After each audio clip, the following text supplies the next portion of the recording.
1, 2, 3, come on.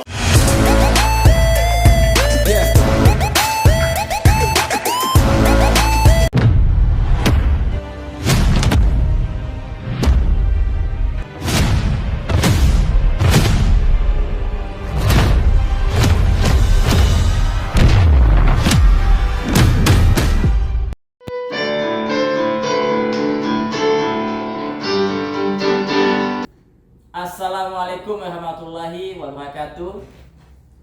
Yang saya hormati Bapak Ibu dosen penguji UKIN PPG periode 2 tahun 2023. Perkenalkan, saya Supriyadi, NIM 22001392319059, mahasiswa PPG dalam jabatan kategori 1 gelombang 2 tahun 2022, program pendidikan biologi Universitas Negeri Surabaya.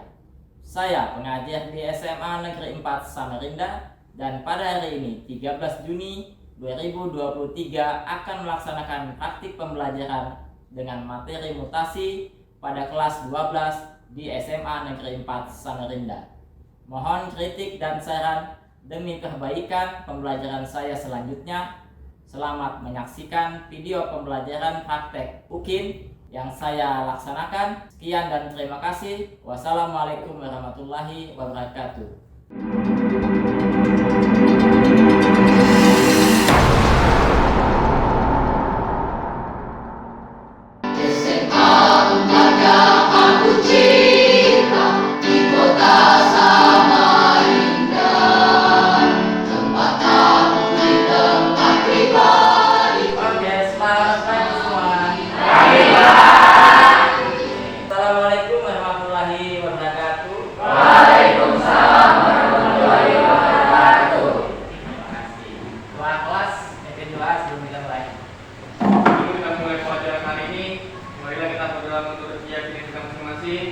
Berdoa dimulai.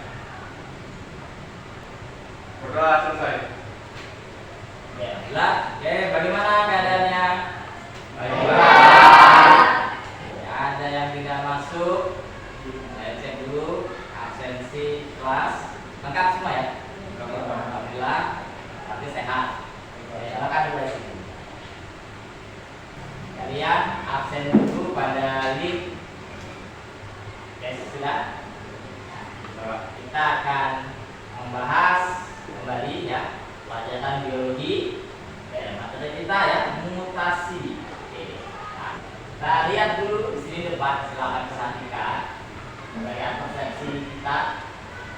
Nah. Oke, apa ini? Saya tahu. Ini adalah hasil suatu mutasi ya. Nah, ini namanya kedelai hitam hasil mutasi buatan yang diciptakan oleh Badan Tenaga Nuklir Nasional atau Batan ya, yang diberi nama Mutiara 2. Oke, kita lihat nih sesuai dengan info tadi, apa yang dimaksud dengan mutasi? Perubahan bentuk yang dulunya dia tidak seperti itu jadi lagi yang lain gitu ya. Namanya perubahan bentuk. Bagaimana bisa terjadi mutasi? Ya, ingat? Bisa terjadi alami dan buatan ya. Oke, betul. Apakah penyebabnya? Ayo, ada lagi. Oke, silakan. Kita lanjut. Dengan nanti kita mempelajari mutasi ya dan dampak-dampaknya ya. Kita dapat menganalisis peristiwa mutasi yang menyebabkan dampak negatif atau penyakit pada manusia setelah melakukan praktikum peristiwa non-disjunction pada kromosom. Nah, jadi kali ini kita akan nanti melakukan uji atau melakukan simulasi praktikum bagaimana sih terjadi mutasi tadi dengan mengakibatkan penyakit atau kelainan.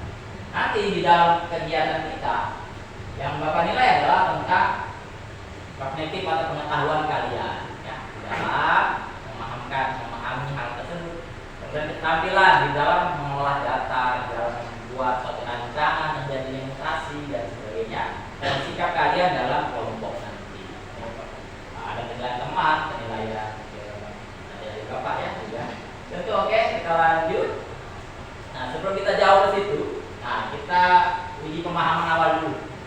tes namanya ya. Silakan di scan dan kerjakan. Oke, sebelum mulai supaya lebih semangat ya.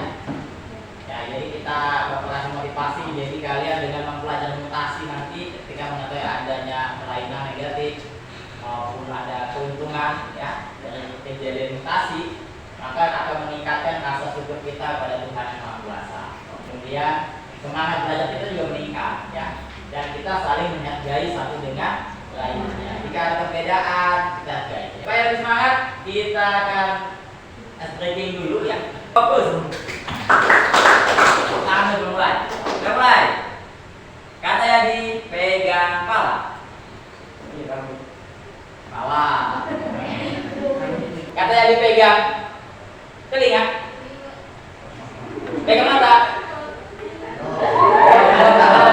Mata pegang mata. Pegang kaki.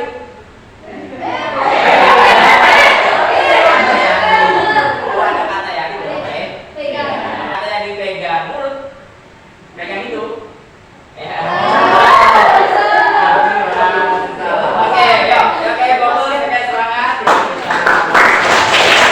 Silakan simak video ini ya. Keberadaan penyandang Down syndrome di tengah masyarakat atau keluarga bagi sebagian orang sebagai hal yang memalukan.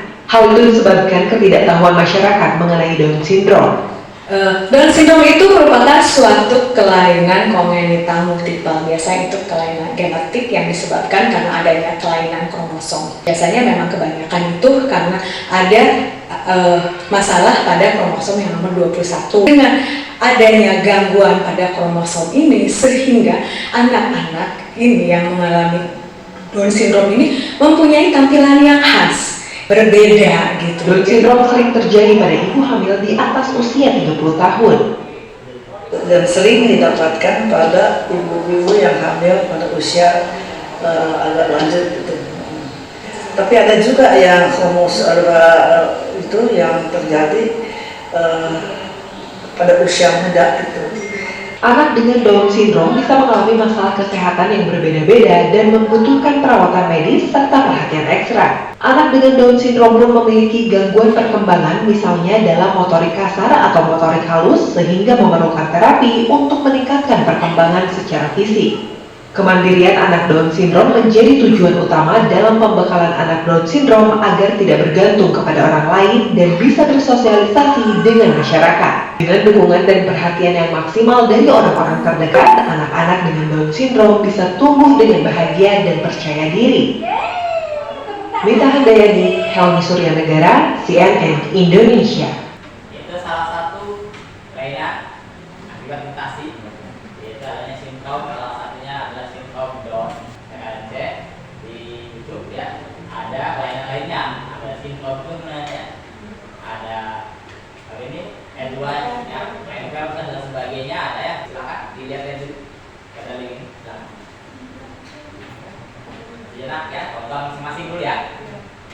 Pahami datanya itu ya, ada eliminasi dulu. Nah, masalahnya dilihat di situ.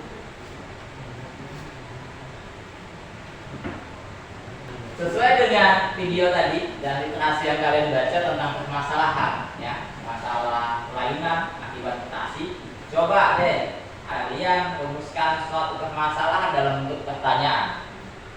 Oke, bisa siapa? Saya ingin bertanya Pak, jadi pada hari tanggal ini kan cuma mendorong mutasi. Jadi mutasi apa yang dapat menyebabkan sindrom yang terjadi pada manusia? Jenis mutasi. Oke, ini juga anak temannya ya. Oke, ada lagi mungkin? Sindrom Down disebabkan oleh mutasi kromosom. Apakah sindrom ini juga disebabkan oleh mutasi kromosom atau hanya mutasi gen saja? Oke, jadi pertanyaannya itu perbedaan ya. Perbedaan sindrom yang satu dengan ya lainnya. Lanjut, ada lagi? Ya, silakan. Saya juga bertanya, apakah penyakit akibat mutasi ini bersifat imun? Apakah bersifat menurun mutasi tadi? Nah, itu. Ini pertanyaan-pertanyaan yang ada di pikiran kalian ya setelah menonton video tadi.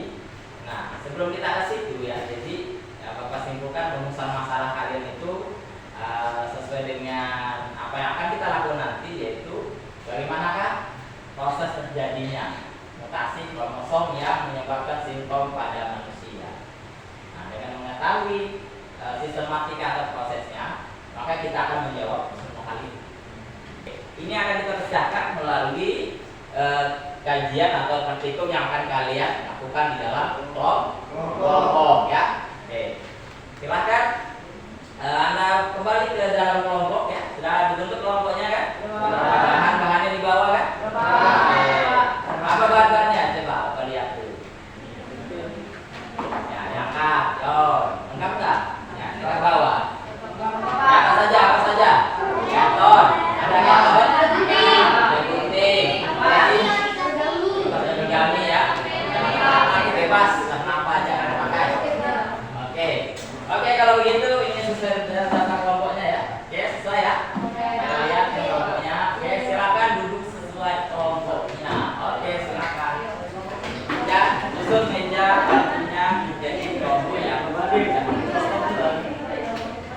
Oke, sudah. Kelompok 1 mana? Oke, kelompok 1 ya. Kelompok 2. Oke, kelompok 3. Oke, kelompok 4. Mepet-mepet lagi. Siap, perhatikan di masing-masing kelompok sudah Bapak kasih sebelumnya yaitu teman kerja ya. Ya, namanya nanti kalian isi di situ kegiatan-kegiatan yang kalian lakukan, ikuti langkah-langkah kegiatan ini di depan. Ya. Alat bahan sesuaikan, cara kerjanya ada di situ. Kemudian nanti setelah itu ada pertanyaan untuk kalian bisa membuat rancangan bagaimana terjadinya mutasi melalui peristiwa yaitu namanya non-dis ya, baik pada ibu ataupun pada ayah kan masing-masing. Nanti kalian tampilkan hasil kalian ya. Jadi di dalam LKPD nanti kalian kerjakan dengan baik ya, dengan pemahaman yang kalian boleh cari di internet ya, yang ada buku boleh ya yang sesuai. Prosesnya seperti apa? Buat dulu skemanya ada kita ya. Kita ikuti ya. Nah, jangan tulis itu, jangan langsung dikerjakan. Jangan langsung dikerjakan, dicoret dulu ya. Kalau sudah yakin, pindahkan ke sini ya. Nah, pindahkan buat skemanya ya. Nah, kemudian origaminya ada potong-potong dengan bentuk yang kalian inginkan. Ya. Warnanya juga sesuaikan, tidak mesti sama dengan punya Bapak. Ini contoh, ini contoh. Ya, ini contoh ya. Nah, ini ketentuan, misalnya yang penting bentuknya sama ya. Katakan kalau laki-laki itu bagaimana, kalau perempuan yang bagaimana ya, gonosom yang bagaimana pada S dan gonosomnya di mana, ini tandanya ya. Rancang dulu dan silakan bekerja dalam. Ya, kalau ada masalah, ada pertanyaan, silakan kalian tanya ya. Sampai Bapak amati, sampai Bapak lihat, sampai kalian lihat. Ya, buat skema dulu.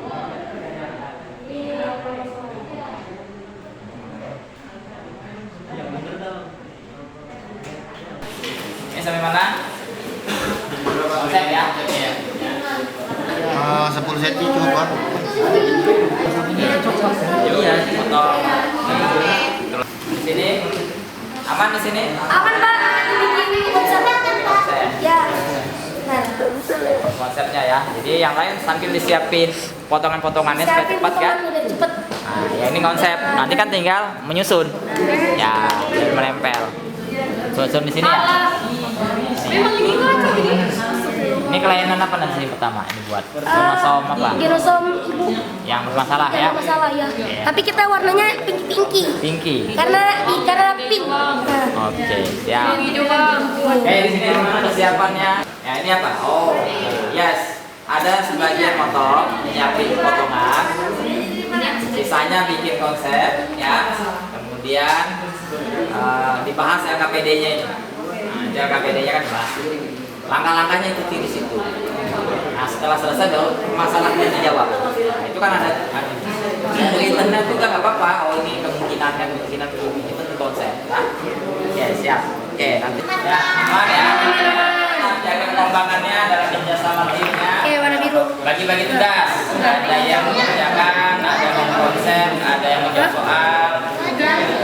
Rumuskan, kemudian menyiapkan potongannya ya. Menyiapkan potongannya ya. Jadi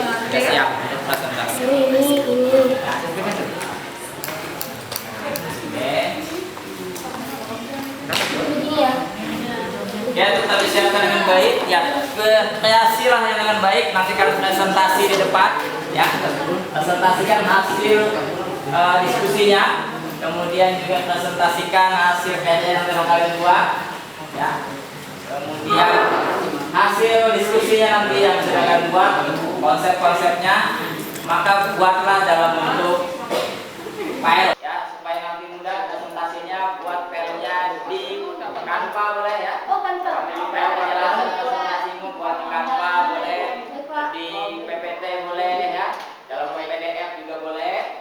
Nanti tinggal dikirim ke Bapak ya, tinggal nanti kita tayangkan. Jadi bisa jadi acuan kalian dalam menjelaskan supaya sesuai dengan karya yang kalian buat. Jadi sekaligus kalian menyajikan karya, sekaligus juga mempresentasikan hasil karyanya ya. Nanti kita lihat apakah sesuai atau tidak ya pembahasanmu dengan hasil karya yang telah kalian buat. Ada yang tanyakan? Tidak ada. Oke ya. Sudah. Tenang dulu.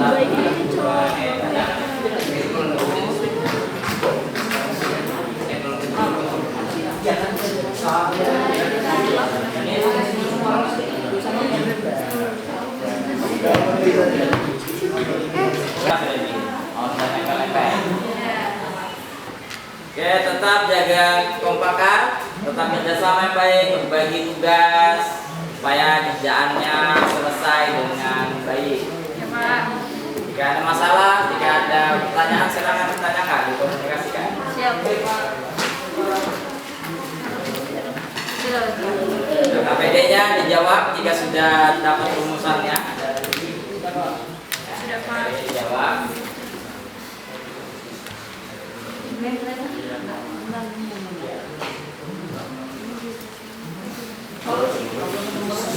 Oke, waktunya tinggal sedikit lagi. Ya, silakan disiap-siapkan sudah. Maju ya, kita presentasi. Oke, sudah, oke ya. Dari Pak ini, sudah sana sudah. Sudah semua itu.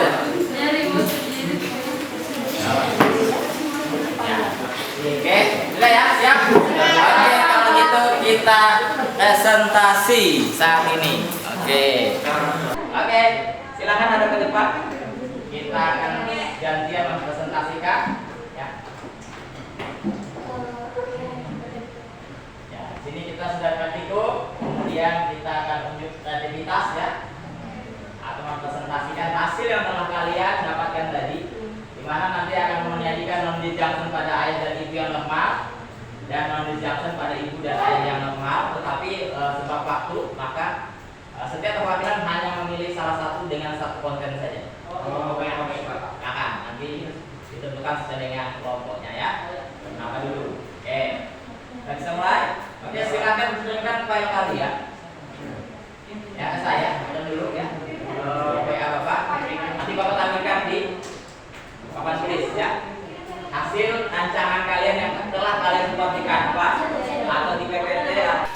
Kita akan tunjuk kelompoknya untuk maju ke depan, bahas diskusinya di depan, sajikan karyanya dengan baik ya, dengan semaksimal mungkin. Nanti akan kita tanggapi, akan kita evaluasi setelah itu. Oke, kita mulai dulu dengan kelompok 1.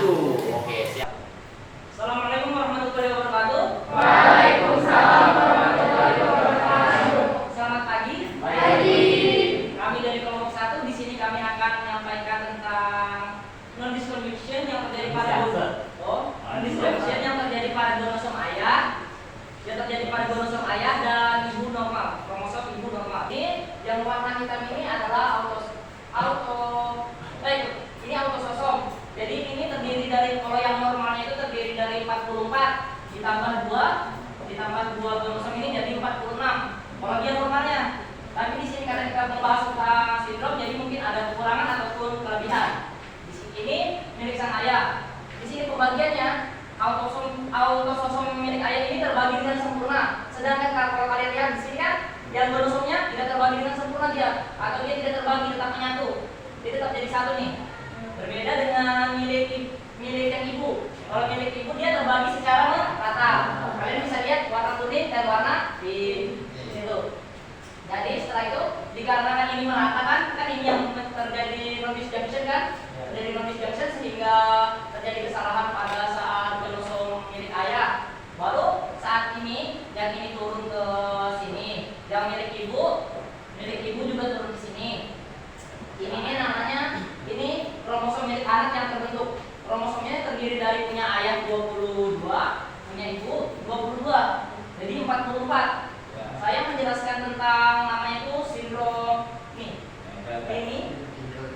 Ya, Klinefelter. Jadi di sini nih dia itu kenapa bisa terjadi sindrom ini karena dia kelebihan satu sindrom X. Karena kromosom milik ayah itu gagal apa tadi? Terpisah. Jadi karena gagal terpisah sehingga dia kelebihan satu. Sindrom ini disebabkan oleh sel telur yang membawa kromosom X. Yang seperti yang ada di atas tadi kan, kromosom X itu kromosom X dari sang ibu. Ini di sini kromosom X dari sang ibu kan, kromosom X dari sang ibu terbawa sama yang X. Tapi karena punya sang ayah ini tidak terbagi, sehingga mereka itu jadi kelebihan satu. Karena punya ayah ini tidak terbagi, harusnya dia itu terbagi dua kayak punya ibu nih. Punya ibu kan terbagi dua rata kan, tapi milik sang ayah itu dia tidak terbagi, makanya bisa kelebihan satu yang mengandung kromosom XY akibat gagal berpisah nih. Kita lihat di sini. Nih, sini. Ya, nih. Yang membawa kromosom Y. Kromosom XX itu ini milik sang ibu, sedangkan XY ini milik sang ayah. Nah, penderita memiliki ciri testis kecil, mandul, pertumbuhan rambut yang kurang, dengan dari kaki yang panjang serta tulang yang kaku. Sekian presentasi dari kelompok 1 ini. Kalau ada kesalahan yang mohon dimaafkan. Wabillahi taufiq wal hidayah. Wassalamualaikum warahmatullahi wabarakatuh. Waalaikumsalam. Assalamualaikum warahmatullahi wabarakatuh. Waalaikumsalam warahmatullahi wabarakatuh. Selamat pagi semuanya. Pagi. Hari ini kami dari kelompok 2, kami akan menjelaskan tentang peristiwa long junction pada kromosom Y dan juga kromosom ibu normal. Di sini kami akan menjelaskan tentang sindrom donor. Jadi yang pertama di sini bisa dilihatnya itu konsepnya konsep pemulaannya. Jadi konsep pemulaannya terjadi di sini dilihat pada kromosom Y dan juga kromosom ibu. Di sini sekali menggunakan warna coklat pada kromosom ayah dan juga untuk warna merah pada kromosom ibu. Nah, di sini kan bisa dilihat jika terjadi pemulaan yaitu di distribusi kromosom itu yang kromosom ini tidak terpecah atau tidak terbelah dengan baik seperti autosom. Bisa dilihat di atas ini. Sama contohnya seperti kromosom tadi, jika yang kromosom ibu ini dia normal, jadi genosom dan juga autosomnya masih terbelah dengan baik. Jadi mengerti? Nah, kurang lebih seperti itu. Jadi ketika terjadi sebuah persilangan antara ibu dan juga ayah, yaitu ayahnya mengalami genosomnya tidak terpecah dengan baik, maka persilangannya anak-anak bisa terkena penyakit antara sindrom Down maupun Klinefelter. Itu perbandingannya 1:1 ataupun 50% dibanding 50%. Untuk yang sindrom Plantar ini dia berbeda dengan sindrom Klinefelter karena sindrom Klinefelter itu sendiri dia tergolong ke dalam sebuah kromosom yang kelebihan X-nya. Berbeda dengan Plantar yang X-nya itu kurang atau X atau Y-nya itu kurang dari 1. Jadi jika untuk sindrom Klinefelter ini 47, maka untuk Plantar ini 45. Di sini kalau yang ini kan istilahnya 22 dan juga 22 untuk perhitungannya. Kalau perhitungannya seperti itu 22 dan 22 maka menghasilkan 44 ditambah dengan X yang tergolong 1 maka dia akan menghasilkan 45 XO seperti itu. Yang satu kan bisa menghasilkan kromosom X dan juga Y. Jadi untuk sel telur itu sendiri kromosomnya adalah X. Jika sperma yang masuk hanya kromosom X maka bisa menghasilkan seperti ini, tidak ada Y-nya. Jadi kromosomnya hanya X dan juga X. Untuk penderitanya itu seperti lelaki lah, badannya lebih pendek, lehernya pendek, terus habis itu dia payudara dan rambut kelaminnya tidak tumbuh. Untuk putisnya letak berjauhan, tidak berdempetan lah istilahnya, tidak terlalu tidak terlalu itulah. Dan dia juga bisa mandul, tanda kelamin sebenarnya tidak tumbuh dan juga keterbelakangan mental. Ya pendeknya, ya. Ini kayaknya. Oh ini, yang kesalahan itu ya. Ini mana? Betul Pak. Ini pin. Ya, oh ya ini yang gambar itu apa Pak? Iya Pak, lupa diganti. Ini yang itu yang ada sama bukan merah. Yang warnanya merah maksudnya. Ya, salah ini mungkin buat apa di HP ya. Ya, itu. Oke, apa? Yang bagus oke.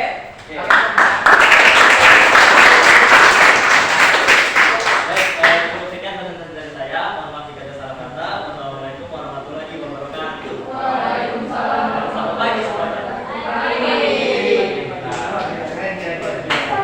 Ya lanjut. Oke, assalamualaikum warahmatullahi wabarakatuh. Waalaikumsalam warahmatullahi wabarakatuh. Kami dari kelompok 3 ingin menjelaskan tentang peristiwa non-misjunction pada genosom ibu dan kromosom ayah normal. Jadi di sini adalah pada permasalahan yaitu pada genosom ibu. Jadi yang pertama itu adalah kromosom orang tua, itu adalah kromosom ayah dan kromosom ibu. Kita menggunakan warna hitam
mengevaluasi permasalahan yang telah kita bahas.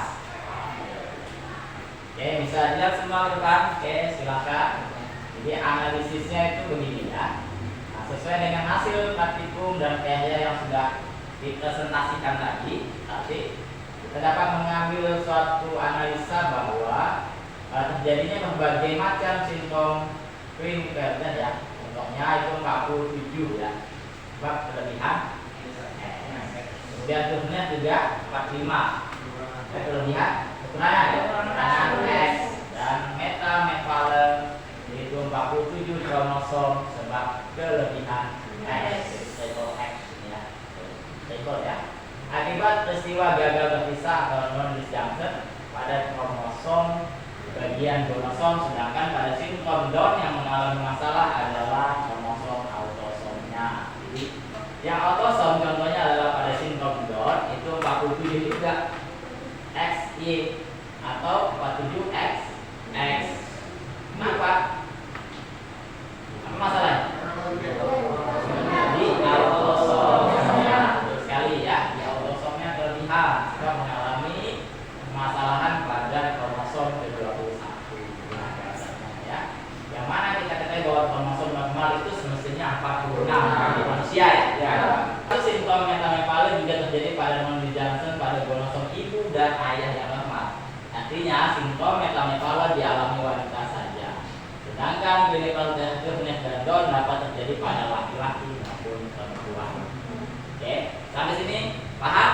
Paham analisanya? Oke, kita bahas LKPD-nya kalau begitu. Ya, sudah siap? Oke, kalau begitu siapa nih yang mau duluan membahas apakah yang dimaksud non-disjunction? Mas sudah tahu. Ya, oke, silakan. Jadi yang dimaksud peristiwa non-disjunction adalah peristiwa tidak berpisahnya pasangan kromosom homolog pada waktu meiosis 1 atau gagal berpisahnya kromatit bersaudara pada waktu meiosis 2. Oke, jadi akibat gagal terpisah pada pembelahan meiosis gitu ya. Kapan peristiwa itu terjadi pada gonosom? Kalau pada gonosom, oke, silakan. Peristiwa non-disjunction terjadi saat pembelahan meiosis tepatnya pada tahap anafase 1 atau anafase 2. Pada anafase kan ada tahapannya ya. Anafase. Kemudian mengapa peristiwa itu dapat mengakibatkan berbagai kelainan pada manusia? Oke, silakan. Mengapa peristiwa non-disjunction dapat mengakibatkan berbagai kelainan pada manusia? Karena peristiwa tersebut menyebabkan satu gamet akan menerima 2 jenis kromosom yang sama dan satu bayi yang lain tidak mendapat kalinan salah satu. Jadi ada yang mendapat lebih dan ada yang tidak mendapatkan salinan gamet tadi ya. Sama? Sama. Jawabannya sama ya. Oke, kita lanjut yang mana lagi? 5. Apabila terjadi peristiwa non-disjunction pada gonosom ibu, sedangkan ayahnya normal kromosomnya, kelainan apa? Yo, ulangnya sini ya. Makan. Lainnya itu ada sindrom Klinefelter 47 FSC, sindrom Klinefelter 47 FSC, sindrom Turner 45 EXO. Bahkan ada kemungkinan salah satu keturunannya menjadi letal karena memiliki kromosom 45Y. 45Y ya, ada X-nya, maka letal ya. Maka letal. Oke, menurut Anda apakah kelainan ini dapat diwariskan pada keturunan selanjutnya? Ya, silakan.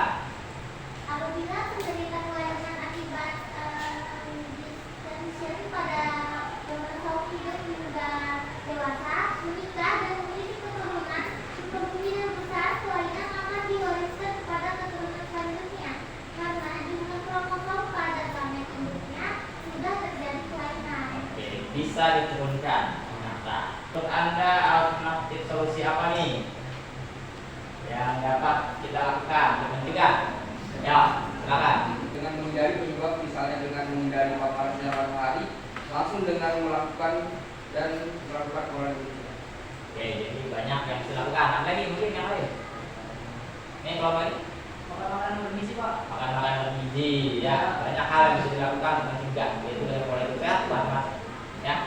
Kemudian konsumsi yang baik, yang bergizi, yang mengandung anti olahraga juga. Kita cukup LKB-nya, betul? Tidak masalah ya, lebih sama. solusi untuk pencegahan terjadinya, sebab ini ujung-ujungnya kita bagaimana mencegah gitu ya. Solusinya terjadi dampak negatif pada mutasi, salah satunya adalah dengan pola hidup sehat supaya tidak terhindar dari radikal bebas dan melakukan deteksi kelainan. Nah, bagaimana deteksinya? Dalam kandungan dengan alat yaitu NEP ya, supaya dapat dilakukan pencegahan. Jadi kalau masih janin ya, bisa dicek ya, masalahnya di mana? Di diagnosa dulu ya, dengan tenaga kesehatan ya. Kemudian dampak positif tentu ada, ini yang mesti kita kembangkan ya. Bagaimana menciptakan dampak positif dan mutasi. Jadi mutasi itu ada dampak positifnya. Jadi ya, berkembangnya pengetahuan bisa menciptakan mutasi mana? Dimana bisa dengan mutasi alam dan buatan pada tanaman Sansevieria ya. Jadi jenis tanaman seperti apa sudah dibahas di kelas dulu ya, tentang klasifikasi tumbuhan. Oke, lanjut penggunaan kolonisid pada semangka dan jeruk tanpa biji. Jadi kita bisa mengkonsumsi semangka, kita lihat nggak ada bijinya. Ya, semangka. Tanpa biji ya, ada jeruk tanpa biji supaya nggak ketelan ya. Ini bagus. Tetapi kalau berkelanjutan juga lama-lama akan plasmodium atau yang asli galon murninya akan hilang. Jadi semua tanpa biji, yang biji hilang ya. Radioterapi pada pengobatan kanker. Link video ini bisa untuk menguatkan pembahasan kalian lebih lanjut. Silakan nanti dibaca-baca ya. Oke, kita tutup ya. Kita tutup dengan suatu kesimpulan. Tapi sebelum Bapak simpulkan, silakan ada yang menyampaikan kesimpulannya. Ya, silakan.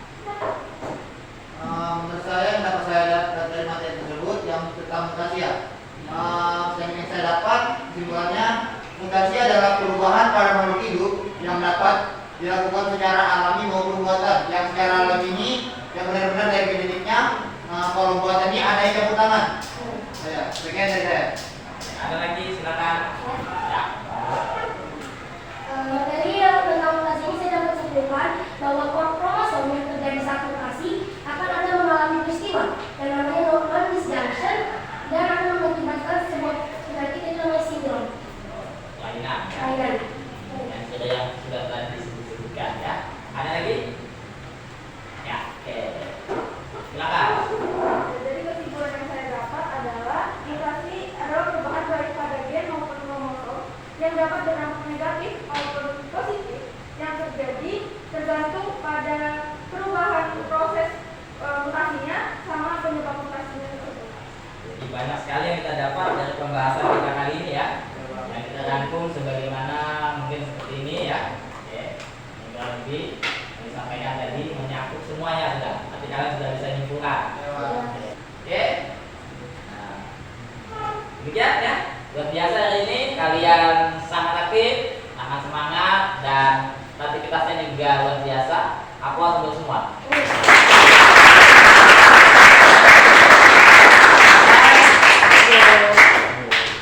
Kelompok yang terbaik tentu saja ada, yaitu kelompok Ceng.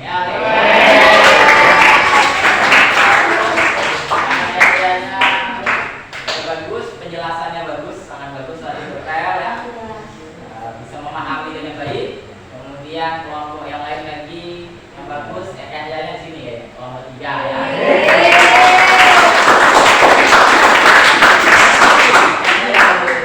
Yang lain ya nggak apa-apa, itu namanya belajar ya. Tapi yang kali lebih detail ya, lebih kreativitasnya ditingkatkan. Akan kita uji pemahaman dulu soal proses ya. Oke. Nah, ini soalnya, kan? Ini dashboardnya ya. Ada lihat di Google Form ya soalnya. Nah, silakan dipikirkan, silakan dijawab dengan baik. Nah, masih pemahaman yang dites masing-masing. Dan tahu saya paham kalau saya tidak paham. Ya oke. Cukup ya? Bisa ya? Oke. Nah. Oke. Selanjutnya link refleksi silakan juga dibuka.